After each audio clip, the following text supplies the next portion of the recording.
Greg is a board member for Pathways to Aviation. He's also been involved with our program, I want to say since 2018, because I remember driving with him to Truckee a couple times where he either was one of our speakers or panelists, but he also helped. And now he's a board member, but I feel like we've been part of his journey, and he's definitely part of the Pathways journey. And so I thought Greg would be the ideal person to have come on the show today for him to share his career journey and what he's doing now, how he's impacting the industry, and to share any advice that he has. And then we can just shoot questions at him. So, Greg, I'm going to hand it over to you. I'm going to mute myself out, and I'll allow you to just kind of take over the show. And however you want to navigate this, it's up to you. But welcome. Well, thanks, Pete, so much for that introduction. Good to see some familiar faces on the screen.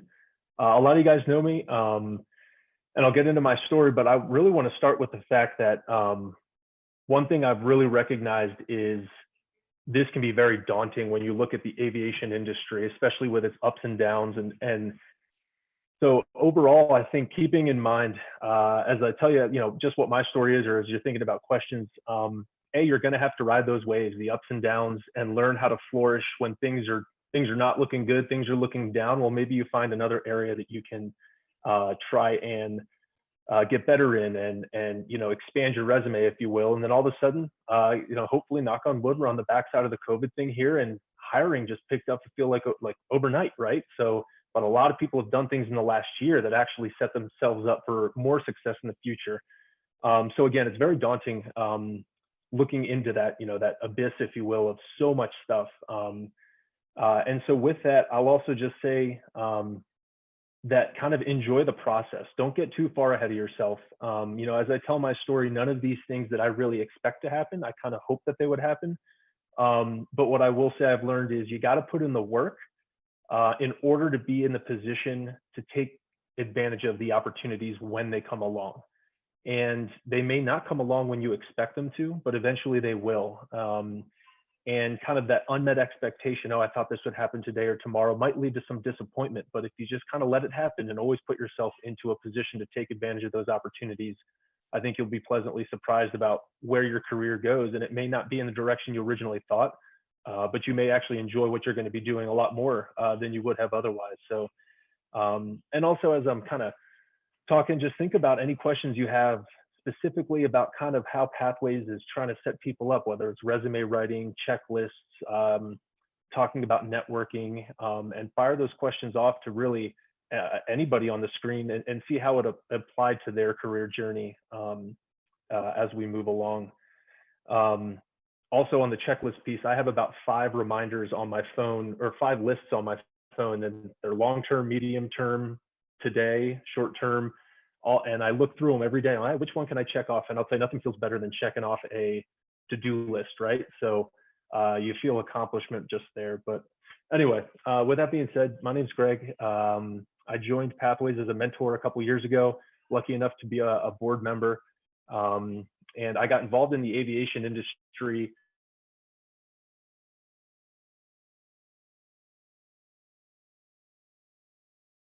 and I wanted to be a pilot. And I think it's because of my dad's love of World War II and War in the Pacific movies. I ended up wanting to join the Navy. So I joined the Navy right after college. I went to flight school and flew T-34s, which they've now replaced with T-6s, as I went through my primary training and eventually over to T-45s and jet training. Learned to land on the aircraft carrier while I was in T-45s. And then kind of the first fork in the road that I didn't expect is I ended up staying on board with that squadron that I was in training with to be an instructor prior to moving out to the fleet. And I'll anchor on that just for a second because I didn't realize at the time how much I was going to enjoy instructing. So going the military route, you don't get that exposure to instructing as you do sometimes in other routes as a pilot, especially this early in my career, and I really started to enjoy it. So that kind of started a little thought in my head as I continued to move along. But flew T-45s for another year instructing, as I mentioned, and then moved on to the F-18, moved out to Virginia, spent a couple of years out on the East Coast in my fleet squadron where we deployed out to Afghanistan and spent some time in the Middle East area. And that was a lot of fun, a lot of work. And then from there, again, like I said, I really enjoyed instructing, so I wanted to come out to NAS Fallon out here in Nevada, about an hour and a half east of Reno, and start up as an instructor there. I joined Strike, which we kind of taught the large force strike syllabus, which was integration of a lot of different platforms, whether that be E2s, F-18s, F-35s, things like that. And we kind of taught people how to work together in order to accomplish the mission. Previous to that, all of our instruction was really how do you operate your airplane and similar type airplanes that are sitting next to you. While I was there, I went through the Top Gun adversary course and got involved in the adversary, we call it the Red Air world. And then from there, I really enjoyed the area, and I decided I wanted to continue to pursue what my original dream was, which was to fly for the airlines. So I ended up getting out of the Navy, active duty wise. I'm still a reservist, and I joined American Airlines. So currently in the Navy, I still fly F-5s and F-16s. And for American Airlines, I fly the A320 out of LAX. I actually just got back from a trip today, woke up in Chicago this morning and made my way all the way back to Reno. So it was a commutable trip, good to be back home. And currently on the Navy side, we are transitioning our squadron to the F-16 completely. And so I'm kind of heading the charge, if you will, on that, which is really interesting. On the side, I also work for Two Circle Consulting, which does a lot of defense contracts, and we run a lot of what we call white cells, so the administrative portion of a lot of training events that occur throughout the military. So that was a really quick rundown of kind of my career journey. But what I think is most important to mention there is on any one of those kind of forks in the road, I kind of knew where I wanted to go, but I was never sure that it was going to happen. And no matter how hard I worked, I was never guaranteed that that was going to happen. There was a few forks in the road I didn't expect, but because I, had put in the work to put myself in a position to take advantage of opportunities, it ended up working out in my favor. Along the way, what I didn't mention is that I met a ton of people, and I have been very surprised along the way about how many of those people have turned back up years and years later down the road. And I would say that 90% of my current, let's say, position where I'm at, working my dream job as an airline pilot, still flying for the Navy and having fun in those fast aircraft, have all been because people I've interacted with previously have recommended me, have let my reputation precede me, if you will. And if it weren't for that, I certainly wouldn't be where I am today. So I think that the key word there is consistency. There's a lot of hard work and stuff that needs to happen both on the hard and soft skill side of things. But if you're consistently working at those hard skills, sure, absolutely, you need to have the licenses and the accreditations that you need for whatever job it is that you want. But I think the more important one is actually the soft skills.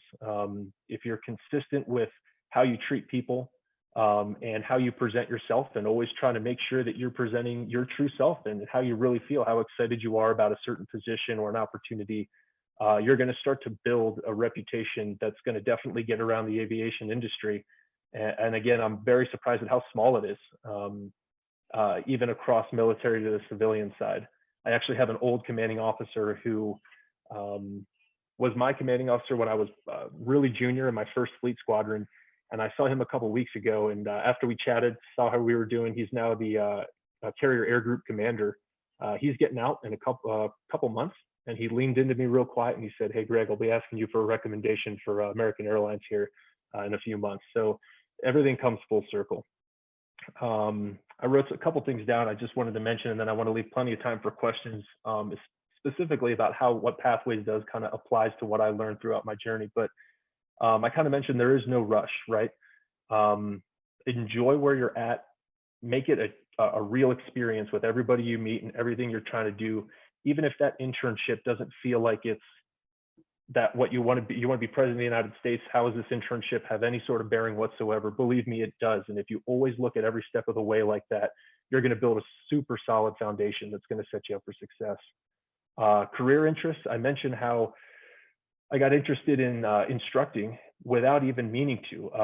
I was asked to stay as an instructor at that first squadron I was at, and since then I've truly enjoyed it, and that got me involved in the adversary red air world, like I had mentioned in Fallon. Well, what are we doing now? We're transitioning to the F-16, and basically my whole job in the Navy is instructing everyone else in my squadron and how to move over to that aircraft. And what I found that I actually enjoy more, other than actually flying airplanes, is teaching my peers and other people how to be successful, whether that be actually flying the aircraft or that be, hey, here's a study tip that helped me get through the engine systems test and helped me really understand how the engine works, specifically, hey, especially if we have an emergency and I need to know kind of how it works and think outside of the box there. So my career interest kind of shifted to building a syllabus, building a structure that allows others to be successful in what they do. And I never thought getting into the flying world that I would enjoy something like that. I thought, yeah, just, throttle, yoke, everything's good, right? And that's all I got to do. I'm actually interested in stuff that has, not I want to say nothing to do with flying, but I'm not actually sitting in the cockpit. And I never thought that would happen. A couple of the other things, mentors. Along the way, I've met a lot of people, and they're all part of my network, right? But I took special notice of the ones that I really admired. And I liked not just what they did for a living or the position that they were in, but how they approached problems, how they approached interviews, how they approached other people, how they approached life in general. And I took special note of those people and made sure I maintained contact with them and asked them straight out how they felt about certain things. And I learned a lot from those specific mentors along the way. So I think that's important as well. And as I mentioned, everything comes full circle. So a lot of those people I reached out to as mentors, I now find as peers, not just, especially in the military, they were my commanding officer, now might be my peer, in fact, might be junior to me at the airlines, but that doesn't mean we're not working on the same team and still learning from each other. And the other thing I'll say too is the soft skills along the way are probably the hardest, because aviation industry, I can only assume we're all very zeros and ones maybe sometimes, and we love to have the answer. We love to have the perfect list. But figuring out how to work in those gray areas, in those unknowns, those soft skills, that's really where you're gonna succeed. And so invite a little bit of awkwardness. Hey, I'm not used to talking to people. I'm not used to networking in this way. You just got to throw yourself into that situation, and that's how you're going to learn. So those couple things there at the end are all things that I kind of recognized after I've gotten to where I am today. And I still have so much growing and so much to learn.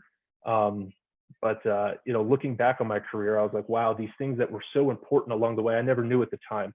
So I'll just leave you with the fact that Pathways, putting some of these ideas down on paper, if you will, for lack of a better term, and actually putting a name to the idea of how do we prepare moving forward into the industry, I think is huge. And I really, I wish I had it when I was just getting started. So rambled a little bit there, but I'd love to chat about any questions or kind of any thoughts you guys have. Greg, I have a lot of questions, and I love your story. I love how you just kind of took those curveballs and you went with them as opposed to dodging them. And you started the whole presentation by talking about your checklists and goal setting and all that. So the question that keeps popping in my mind is, what drives you? What drives you to be successful? What's your why?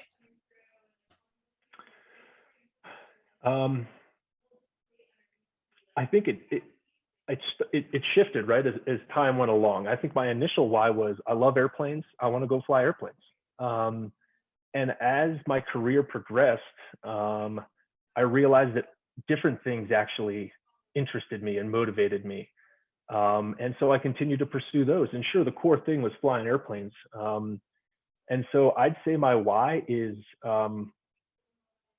honestly, I found myself enjoying everything I do when I'm connected with other people.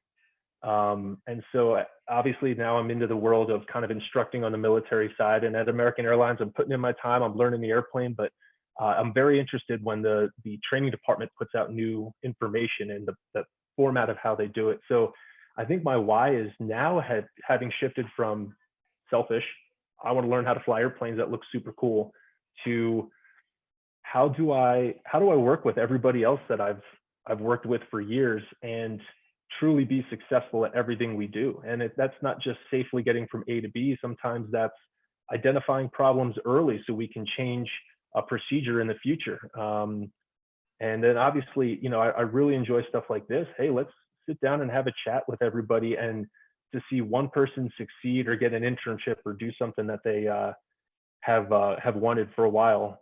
That's what really actually gets me excited now. So those are my whys. But I think the important thing to take away from those whys is that they have shifted as time has gone on, and you just kind of have to invite that and embrace it.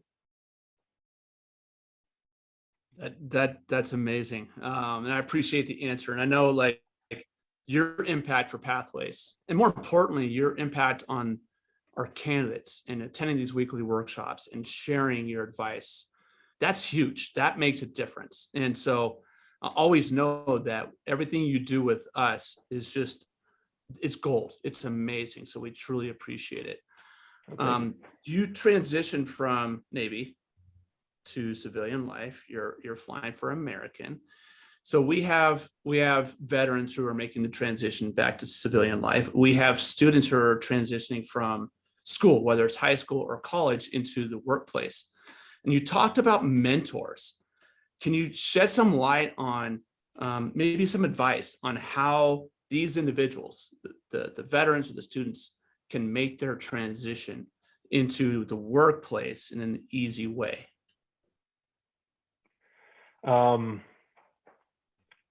It's always nice to know somebody, right? I remember going from middle school into high school, and I played a couple of sports, and luckily when I showed up my day one of high school, right? I'm the little freshman.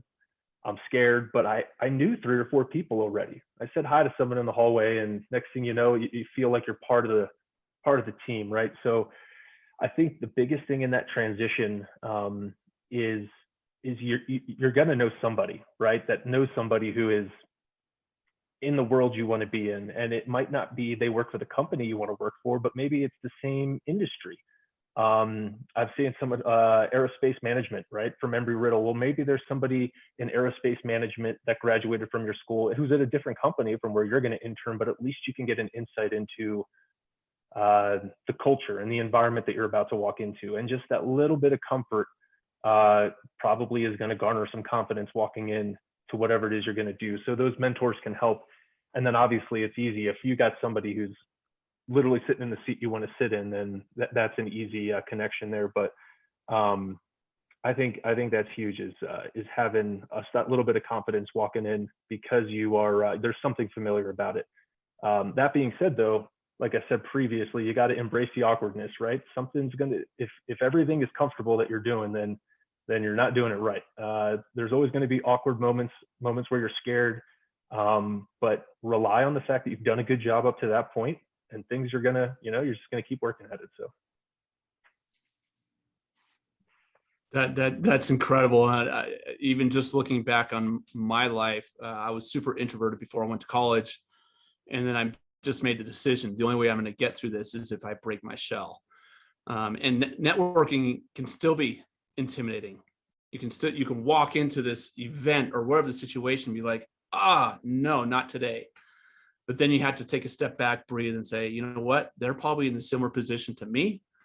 Let's just go for it. Let's stay 1 hour. And then eventually 1 hour becomes 2 hours, and then 3 hours, and it's on. But these are great points, because it does take mentors. It does take others. And I love the comment about your seat, right? And I even made that reference a little bit earlier.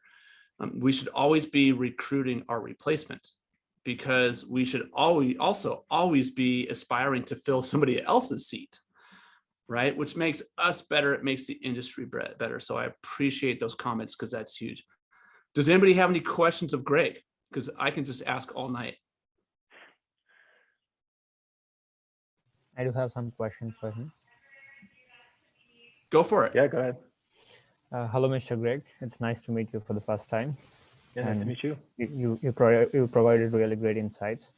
So the one thing that interests me about the aviation is I have this interest about the safety, I have the interest about operations management, I have the interest in management. The one thing that I feel hard is how to figure out where I wanted to be in the future. So in this process, I have all the interests, as I said, in these three major areas, and I've been following the news and all the things that's going on in the industry within these particular three areas.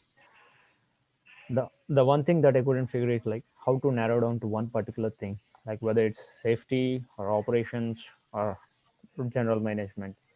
So in this process, I'm seeking mentors who are working in the industry right now. And other thing is, apart from these three, I also have one fear. Like as I started my education in Riddle, the COVID happened, and I couldn't able to meet any of the industry people, those who are working in the industry. Everything is in LinkedIn. I have a huge presence, and I usually use the LinkedIn a lot every day, like 1 or 2 hours every day. And just like I used to use the social media like Instagram whenever I'm free, like just like hopping in, hopping out. Right now, I made instead of Instagram, I'm using this LinkedIn, and I'm learning a lot every day. So the thing is, even then, even though I'm using LinkedIn a lot, I couldn't manage to approach the people who are connected to me because I don't know them personally or never met them, and have a lot of connections, like 160 connections, those who are working in the industry right now. So how to approach them since we never met each other? So what are the key points to catch their attention? I've tried to contact few people who are working in the industry, and I didn't hear back from them yet. So what are the key points to trigger their attention? That's a great question. So I just want to make sure I answer it completely there. I think the first kind of area was like, how do you narrow down what it is you want to do? And honestly, there's others on the call who might have a better answer, but I think my answer was you dip your toe into the water with a little bit of everything, and you're going to know when you get involved in it. And again, you might look back and realize I'm involved in something I didn't even realize I loved, a specific area. So if an opportunity comes along, it might not be the exact thing you thought you were looking for, but you might as well take it and then see what happens. And worst case scenario, you can check that one off that you don't want to do it, right? But maybe the bug bites, and you can start narrowing down where you want to be. My wife works in the tech industry, and she's had 5 or 6 different roles, and she's just now starting to narrow down towards what she wants. So you're not going to have that answer, I don't think, right away. So answer that first question, I think, is take advantage of every opportunity that comes along, and just see what happens. So it is tough during COVID. I think a lot of people are busy right now. We're coming out of the backside of COVID, hopefully, and it's hard for people to get back, up to you if they're that busy. But I will also say that when you're looking at, especially on the management side, be really aware of the success stories. If you are looking at people or companies or businesses or departments that have somehow come out of the backside of this better than they were before, take special note of that, because they're taking advantage of an opportunity when there was what everybody thought was no opportunity, right? Was kind of a huge hit. So if you see some of these success stories, take note of those. And then I'd say everybody loves flattery, right? So you reach out to a bunch of people, you're probably going to hear back from 10% of them, sure. But maybe you've got an acquaintance say, hey, can you introduce us? And if you don't, maybe you just email them through LinkedIn, message them and say, hey, I really thought it was interesting how I saw X, Y, and Z from your department or your company. I'd love to chat with you about how you approach the COVID problem, or how you approach this issue, and how you came out of it better. And I think because people love flattery, right? They may notice that, and you might get a few more calls back, and kind of start meeting people that way. Even though unfortunately right now there's still not a lot of in-person stuff. But did that hopefully that answered your question? Yeah, that answered. I got one more question. Yeah. Can you give me any examples of your experience, like whenever you're seeking for mentors, like how did you approach them and how did they guide you through your journey? Just one or two Um, examples in the airline industry. yeah. I kind of approached them in the same way I was just explaining with the success stories. Normally, you've got some sort of rapport. You've met them at some point, even if it's just a one-off. I'll say I think it's Joe, the follow-up, right? Most people don't send an email or follow up a day or a week later. A lot of my mentors now, where I met them, had a quick conversation. A week later, I emailed them just to say, "Hey, thanks. It was great talking to you." Next thing I know, I've been talking to them for years, right? So don't be afraid of the follow-up, which I know Pathways talks about that too. But most of my mentors, I've taken note of something I thought was really interesting that they did, or a success story that they had. And I said, hey, I want to talk to you about that. And then the conversation grew from there. So that's kind of how I approached my mentors. And of course, a lot of them I had very close relationships with, and that it grew into a mentorship. But there's a few that were literally just, I met them on an airplane. I was chatting with them. I emailed them a week later. And the next thing I know, I've been emailing them for years with just questions and insights. So It's really great. Thank you. yeah, thank you. Greg, let me follow up on something that you said in one of your answers. And I think this would be good advice for everyone that's out there. And you really do have to follow your dream. So years and years ago, I was involved in theater. I was this shy little kid working in high school theater, and I wanted to be in theater. My parents didn't share my dream. We compromised, and they said, we'll get a teaching degree, and you have something to fall back on. So yeah. I got my degree, lighting and set design, and I'm passionate. I wanted to go to New York, and I took a teaching job because I wasn't getting any theater jobs. And I discovered, wow, I love teaching. And I always wanted to fly. I got my private pilot's license, and somewhere along the line, somebody introduced me to Cap. And I could fly airplanes. I could teach. I could share my passion. This was a whole new world. So 25 years later, I'm at the top of my food chain. I'm where I want to be, and I work on national staff, and I take students and I share my passion. And when I speak to school administrators about aviation, you share that passion. I think you need to be passionate where you want to go, and you go with the flow. You get into that current, you put yourself out there. I was a shy little kid, just like Peter, and now you can't shut me up. My favorite accessory is a microphone. So just go for it. Oh, I absolutely love it. Yeah. Go with the flow, ride the ups and downs of the industry itself. But I mean, go with the flow of what your interests are and just see what happens. Yeah, absolutely. I did that without even realizing it. And I'm so glad that I did, because had I been hard set on one thing and one thing only, it probably wouldn't have worked out for me. And I probably wouldn't be as happy as I am now. So yeah, absolutely. I love it.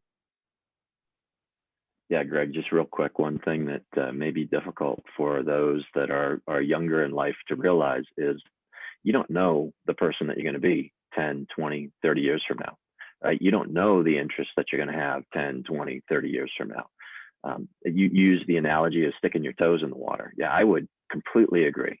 And many times it's just as important to know things that you don't want to do as much as it is to know what you do want to do. And the only way that you're going to find out whether you want to go down a particular path or not is to try it out.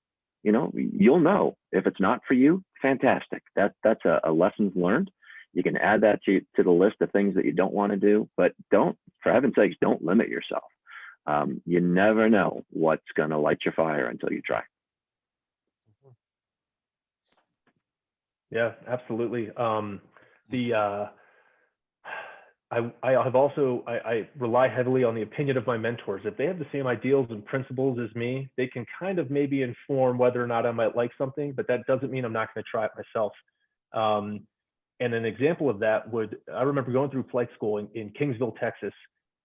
We called them the Four Horsemen. There was a set of sim instructors that if you showed up on the schedule with them, game over. Nobody liked them. And I was so afraid walking into my first sims. And of course, day one, I got scheduled with like the worst of the four.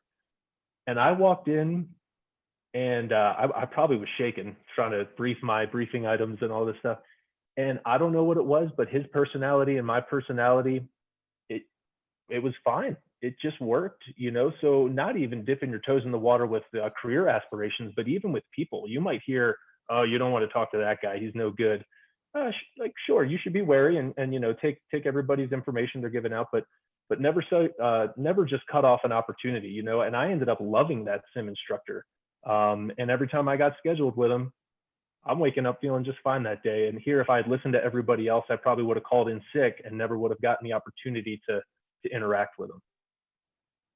Mhm. I have something to add. I was going to ask, Chandra, you're still in school, right? You're going for your master's? Yeah, I'm doing my master's right now, and probably I'm gonna graduate by the end of this coming fall. And which campus are you at, Arizona or I'm Florida? in Daytona Beach, Florida. So you have one of the highest rich areas of aviation there. And you have several, I'm sure, great instructors, teachers at your school. They must know some people around there. I would Yeah. suggest talk to your teachers and say, who can you introduce me to so I can get a feel for what it's like to work at XYZ company. Start doing some research. And then if you have time, I don't know what your schedule's like, but just go volunteer. Go volunteer to work there, even for nothing. Just be an intern and say, I want to learn what it's like to be this position, this person. And I'll bet you'll get a lot of people saying, yeah, come on over, help us. Yeah, I have applied for a lot of internships. I got ton of rejections, and I'm still waiting on few replies. As I said, I applied for one position in American Airlines, which I interested in most because it Mhm. completely aligns my skills and everything. I'm still waiting for the reply from them. It's been almost like 3 4 months since I didn't heard from them yet. So Well, here I am. you know, like we've heard from all the experts today, you may have to start at a different level Yeah, or a different position and work your way up to what you want to really be yeah. excel at. All in the journey, the one thing I learned is without networking, you're not gonna make it where you wanted to be. So the one Right. thing that should keep you away from all the people is networking. So for this summer, all my plans are to build network so that I can lay a platform by the time I graduate, so that I can Good. fall back to them. Yeah. And I'm sure you've asked Pete for some references for people that live around there. Yeah, actually, I have had trouble creating my profile in this pathways. I just got the profile today, so I'm gonna get back to him. Good. Nice job, Joe. Greg, thank you so much. That was huge. We're at the top of the hour, so we had to kick you out. But I always love hearing your story. You have the best advice, and you come from the heart, which makes it so genuine. And I think that's amazing. I learn a lot. I view you as a mentor for me, even though I might be a year or two older. I view you as a mentor because there's stuff that you know that I don't know that I want to know. And it's not learning to be a pilot, because I'll never be a pilot, but there are elements of you that I want to become. And so by you just being here and sharing, it helps me out a lot. So I appreciate that. And I can only imagine it's helping everybody else out. And Pete, sorry, Yeah. I know I'm out of time. I don't want to interrupt, but I will also say, as time has gone on, I've also recognized that I learn now. I'm learning more from people that are younger than me, earlier in their careers than me. I'm learning stuff from people that I never thought I would. And when I'm so early on in my career, I was always looking at the next level up. And now I've started to realize, no, I mean, it's literally everybody. We're all working together. We're all a big group. And so yeah, there's something to learn, and there's a mentor capacity in every single person you meet, even if it's the college student that you're ahead of, or if it's the CEO in front of you that you're trying to go be. So I've also learned that along the way. Yeah, and thank you for that. I mean, even Chandra, who's on the call, right? And he's new to us. There's stuff that he knows I'll never know. Like, there's no way. But I want us to be a part of his journey to help him find his dream. And so that's what keeps all this going. So I appreciate you coming on. I appreciate you sharing your advice and just being a part of this whole thing.